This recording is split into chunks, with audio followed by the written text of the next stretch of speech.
नमस्कार शेतकरी मित्रांनो मी अनिल थाथोड आणि तुमचं स्वागत करतो आपल्या या शेतकरी मित्र या यूट्यूब चॅनलवर। मित्रांनो, आपण 2 ते 3 दिवसापूर्वी एक व्हिडिओ अपलोड केला आणि त्याच्यामध्ये शेतकऱ्यांची लाईव्ह फवारणी चालू होती आणि आपण त्या शेतकऱ्यांचे मनोगत पण आपण जाणून घेतले। आज आपण त्याच शेतकऱ्यांच्या कांदा प्लॉटमध्ये आहोत।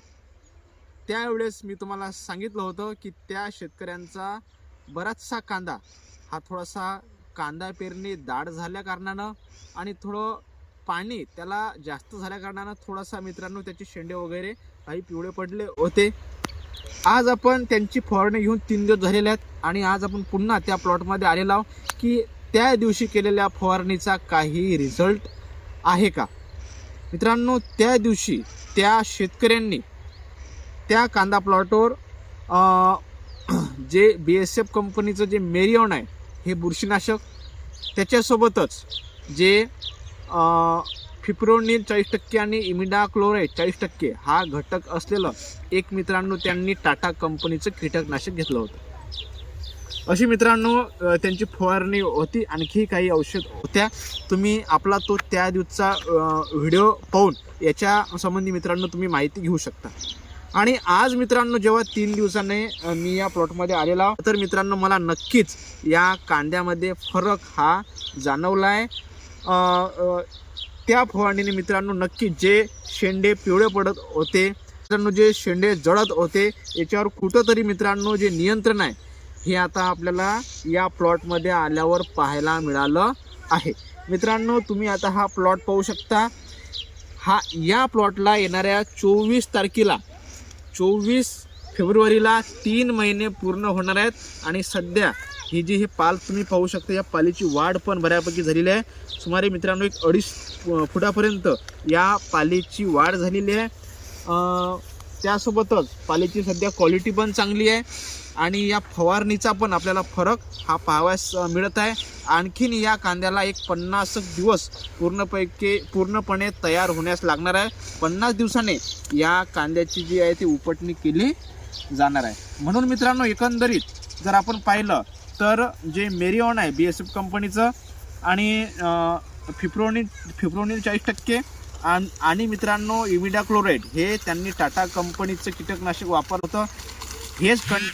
हेच मित्रांनो कंटेंट असणारं जे घरडा कंपनीचं पोलीस हे मित्रांनो जे कीटकनाशक आहे हे पण मित्रांनो एक चांगलं फेमस कीटकनाशक आहे।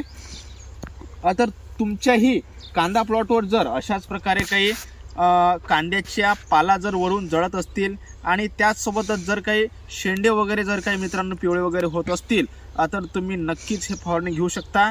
आणि मलाही यापूर्वीही मी जे BASF कंपनीचं मेरिओन आहे याची फवारणी जेव्हा मागच्या वर्षी माझा कांद्याचा प्लॉट होता तेव्हा मी केली आणि तेव्हा पण मला एक चांगला रिझल्ट मिळाला आणि म्हणूनच मी या शेतकऱ्यांना पण तेच जे बुरशीनाशक आहे हे मित्रांनो रिकमेंडेड केलं आणि त्यांनी त्याची फवारणी केली आणि आज त्याचा जो रिझल्ट आहे हा आपल्याला दिसत आहे। आणखीन मित्रांनो बघा, आपल्या कांदा पिकावर कांद्याचे शेंडे पिवळे पडणे, कांद्याचे शेंडे वळून जडणे आणि त्यासोबतच करपा असेल आणि त्यासोबतच मित्रांनो डावणी मिल्ड्यू असे बरेचसे बुरशीजन्य रोग आपल्या कांद्याच्या पिकावर येत असतात। याच्यामध्ये मित्रांनो जो करपा असते हा एक मुख्य बुरशीजन्य रोग असते। तर बघा, बऱ्याचशा शेतकऱ्यांना कन्फ्युजन असते की आपल्या कांदा प्लॉटला नेमकं झालं काय, कोणता बुरशीजन्य रोग आपल्या कांद्या प्लॉटवर आलेला आहे आणि आपण कुठली नेमकी फवारणी याच्यावर घेणे गरजेचं आहे। म्हणून मित्रांनो मी काही 2-3 तुम्हाला त्याविषयी काही बुरशीनाशक सांगतो, ज्यामध्ये मी तुम्हाला लाईव्ह प्लॉटवर फवारणी करताना आणि आता फवारणी झाल्यावर 3-4 दिवसांनी हा प्लॉट दाखवत आहे। आणि याच्यावर मी तुम्हाला साफ सांगितलं आहे की BASF कंपनीचं मेरिओन आहे, मला रिझल्ट पर्सनली दिसला आहे। मागील 2 वर्षापासूनही याचे रिझल्ट हे मित्रांनो आमच्याकडे आहेत। तुमचा कांद्याची क्वालिटी चांगली असेल आणि चांगल्या क्वालिटीमध्ये जर तुम्हाला फवारणी घ्यायची असेल जेणेकरून हीच क्वालिटी येणाऱ्या काळात पण टिकून राहील तर मित्रांनो त्यासाठी तुम्ही एक धानुका कंपनीचं डस्ट बुरशीनाशक आहे याची पण तुम्ही फवारणी घेऊ शकता। आणखीन मित्रांनो तुमच्या कांदा प्लॉटवर जर करपा मोठ्या प्रमाणात आला असेल किंवा मित्रांनो करप्याची सुरुवात झाली असेल तर तुम्ही मित्रांनो एक मित्रांनो BSF कंपनीचं कॅब्रिओ टॉप बुरशीनाशक आहे, याची पण तुम्ही फवारणी करू शकता. एक मित्रांनो रेडोमिल गोल्ड आहे, याची पण तुम्ही फवारणी करू शकता. असे बघा मित्रांनो ही 3-4 बुरशीनाशक आहे ज्याचा मी वापर मी स्वतः केलेला आहे आणि याचा एक बऱ्यापैकी रिझल्ट मला मिळाला आहे. मित्रांनो आणखी कांद्याविषयी तुमचे जर काही प्रश्न असतील तर आपल्याला ते नक्की कमेंटच्या माध्यमातून विचारा.